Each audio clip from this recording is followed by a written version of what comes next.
Então, eu queria abordar o primeiro tópico do nosso comentário, que foi uma imagem da mensagem do presidente da República do Brasil no funeral da Rainha Elizabeth. Nossos sentimentos à família da rainha e ao povo do Reino Unido. No Brasil, temos forte em nossa lembrança ainda sua passagem por lá em 1968. Por tudo que ela representou para o seu país e para o mundo, o momento é de pesar e de reconhecimento por tudo aquilo que ela fez pelo mundo. Esta foi a mensagem oficial do presidente, gravada na Inglaterra, breve, séria mensagem de um presidente da República, de um chefe de Estado. Ele participou junto com os outros chefes de Estado de todos os atos das cerimônias dos funerais da rainha, sem nenhuma intercorrência de qualquer natureza que não fosse estritamente protocolar e nada, nenhuma ressalva a ser feita em relação ao comportamento não apenas do presidente, mas do casal, presidente e primeira-dama, nesse cerimonial. Só que sempre, e isso não é novidade nenhuma, a gente vem aqui para corrigir algumas coisas ou para mostrar algumas coisas. O presidente da República estava trajado em terno preto. Grande coisa, esse tipo de comentário é secundário. O importante é o presidente estava lá, falou como deveria ter falado, participou dos atos oficiais, das cerimônias, obedecendo ao protocolo e ponto. Isto é o que seria exigível em termos de noticiário, em termos de jornalismo e de atuação dos, entre aspas, na maioria dos casos, jornalistas, não é? Que deveriam se limitar à descrição dos fatos como acontecem. Acontece que uma colunista do UOL tinha que ser do UOL. Por quê? Porque o UOL não escreve praticamente nada que não seja em ataque ao presidente da República ou ao candidato Jair Bolsonaro ou à primeira-dama, porque é isto que fazem esses jornalistas que não cumprem o seu dever e que não têm vergonha do que fazem. Então, uma colunista que só poderia ser do UOL preocupou-se muito com o problema do vestido da primeira-dama Michele Bolsonaro e disse que ela confundiu a cerimônia com um desfile de moda. Caiu todo mundo de pau em cima dela, para dizer o português claro. Uma grande massa de pessoas escreveu dizendo que ela tinha inveja. Aí já caímos naquele nível que a gente conhece muito no Brasil, que faz parte de uma cultura que uma parte, uma parcela da população brasileira adora. E aí ela disse que houve essa confusão no vestido. A primeira-dama Michele Bolsonaro confundiu a cerimônia do funeral com um desfile de moda. O UOL simplesmente, até nisso, quis contrariar a realidade. Porque gostem ou não gostem da primeira-dama Michele Bolsonaro, ela estava trajada de forma, primeiro, de acordo com o cerimonial. Segundo, de acordo com o protocolo. Terceiro, da forma mais discreta possível. Até nisso as pessoas vão para poder atacar, como jornalistas e jornalistas, o presidente, a primeira-dama, em suma, os seus adversários, os seus inimigos. E, portanto, eu fico perguntando à dona colunista do UOL o que ela queria. Que traje poderia ser mais adequado do que esse? Mais discreto? Ou ela estava esperando para poder desabar em cima do casal, mas principalmente da primeira-dama? Estava esperando que ela fosse vestida de colombina. Era isso? Frustraram-se, porque ela estava e foi comparada até à elegância que ela ostentou a de Jacqueline Kennedy, pela imprensa internacional, inclusive.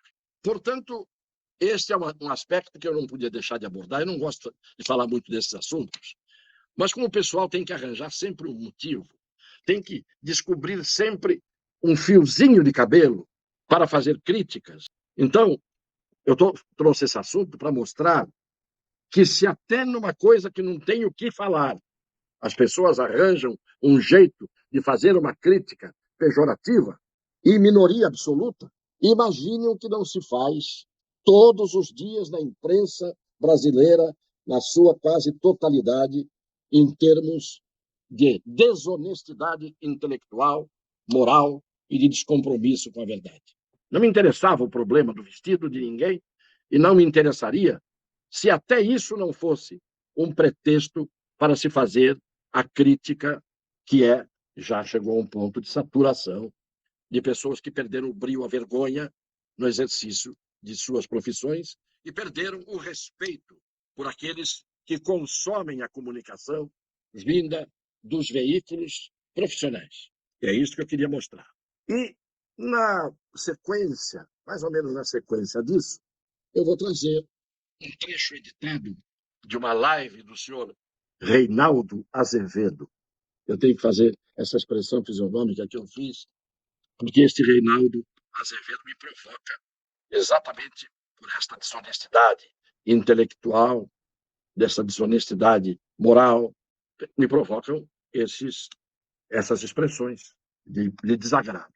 Vejam, num vídeo também editado, o que ele falou a respeito do presidente Bolsonaro em Londres. O que me incomoda é o Bolsonaro criminoso. Aquele que já cometeu mais de 40 crimes de responsabilidade e cometeu de novo agora, em Londres, e uma penca de crimes comuns, além dos crimes eleitorais. Foi para Londres e fez campanha eleitoral lá, para colher imagens, para usar na campanha eleitoral. O lema é Deus, Pátria, Família e Liberdade, sempre com o lema fascistoide. Perceberam até onde vai a deficiência moral e intelectual de pessoas que falam para muita gente, sem ter vergonha de fazer esse papel? Mas o que eu quero dizer é que vejam o que ele disse. O que eu não gosto é do Bolsonaro criminoso. Ora, eu também acho que nós não podemos gostar dos criminosos. Mas na hora em que ele rotula o presidente da República de criminoso e diz que há mais de 40 crimes, fora os crimes eleitorais, fora os crimes de responsabilidade, criminoso é ele. Porque ele está imputando ao presidente da República centenas de crimes pelos quais o presidente não sofreu nenhum tipo de condenação e, portanto, o presidente, neste caso, não pode ser considerado um criminoso. Eu não gosto de fazer essa comparação polarizada. Se até mesmo, vamos imaginar um réu imaginário, que foi condenado em primeira instância, que foi condenado em segunda instância, que foi condenado em terceira instância, com as vistas grossas do Supremo Tribunal Federal, que só mais tarde resolveu descondenar esse imaginário.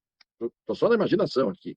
Imagine que houvesse um candidato à presidência da República que estivesse nessas condições de ter 3 condenações e depois de não ter sido absolvido nem inocentado. Um candidato que tivesse, além de tudo isso, eu diria, não um favorecimento, mas um tratamento generoso por parte do Supremo Tribunal, que jamais faria isso. Estou falando só na imaginação.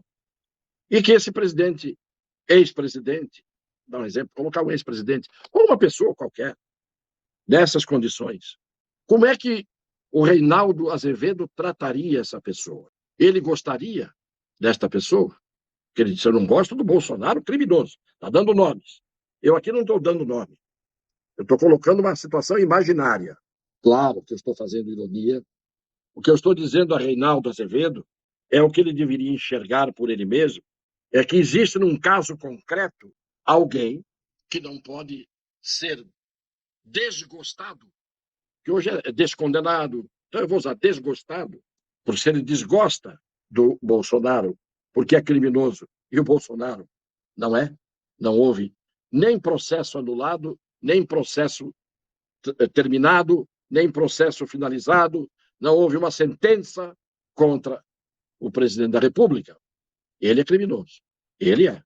Agora, o concorrente dele está nos braços do senhor Reinaldo Azevedo. Então, essa desonestidade que eu quero sempre salientar aqui, porque se ele estivesse falando de um presidente criminoso, com um processo com condenação, com pena aplicada, com pena majorada, inclusive, depois por outro tribunal, se ele estivesse falando, e este indivíduo de quem ele estivesse falando fosse, por coincidência, o presidente Bolsonaro, eu estaria aqui dizendo a ele que ele tem toda a razão de não gostar de um criminoso. Agora, ele inverte. De um que não é criminoso, ele não gosta. E vai ao ponto, porque não gosta, e não é do criminoso, porque não há criminoso, ele não gosta é do ser humano Jair Bolsonaro. O que ele não pode é chamar de criminoso, porque isso é calúnia, porque só existe condição de você chamar alguém de criminoso com uma sentença condenatória. E porque ele não gosta do presidente, o presidente é também candidato à reeleição. Portanto, ele é um candidato à presidência da República, buscando a reeleição. Tão candidato quanto os outros que estão registrados como tal. Então, se ele é candidato à presidência da República, querer que ele não abra a boca fora de cerimônias oficiais, querer que ele se mantenha como um poste, é caçar direitos políticos temporariamente. O Reinaldo Azevedo quer que ele não faça nenhuma atividade, nenhuma, como um homem comum, como um candidato comum. Portanto, no momento em que você diz, ele não poderia, em Londres, saudar as pessoas, os brasileiros, que espontaneamente foram lá para vê-lo e aplaudi-lo, ele não poderia fazer isso? Por que não poderia? O que fez a chapa do seu adversário direto nessa polarização e os partidos que têm entrada pela porta dos fundos no tribunal, que vão lá diariamente? Tudo é judicializado e quase tudo é atendido. O que eles estão fazendo? Querem caçar a chapa, porque o presidente falou para as pessoas na rua, em Londres. Não pediu votos, que é o que a lei impede, mas falou livremente como candidato. Ele não está cerceado, ele não está impedido. E aí querem agora que o discurso que ele vai fazer na ONU e as imagens dele falando com o rei Charles não sejam exibidas no seu programa eleitoral, como se ele não fosse a mesma pessoa. Ele pode, como candidato, mostrar que esteve em Londres falando com o rei, como o Lula mostrou, como o Temer mostrou no seu discurso na ONU, como o Fernando Henrique mostrou, como todos mostraram os seus discursos em vésperas de reeleição. Ninguém impede que o presidente da República seja candidato à reeleição, não é isso? Não foi isso que o senhor Fernando Henrique aprovou contra o meu voto, por sinal? A minha bancada inteira, o único que não virou e manteve-se contra a reeleição fui eu. Está lá nos anais para quem quiser ver. E era líder da bancada. Eu.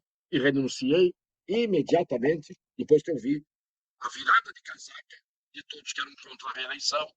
E por uma varinha mágica, de um dia para o outro, foram todas convencidas pelo poder de persuasão do presidente Fernando Henrique, foram convencidas a mudar de opinião. Então, é isto que precisa ser visto. O presidente da República está no cargo.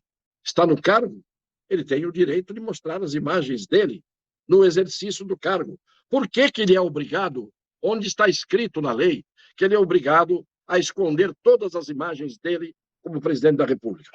Não existe isso. Ele não pode misturar. Ele não pode, na cerimônia oficial, fazer campanha. Pois bem, eu termino mostrando, mais uma vez, como as pessoas fingem que são idiotas e dizem despropósitos e disparates para servir aos seus interesses pessoais.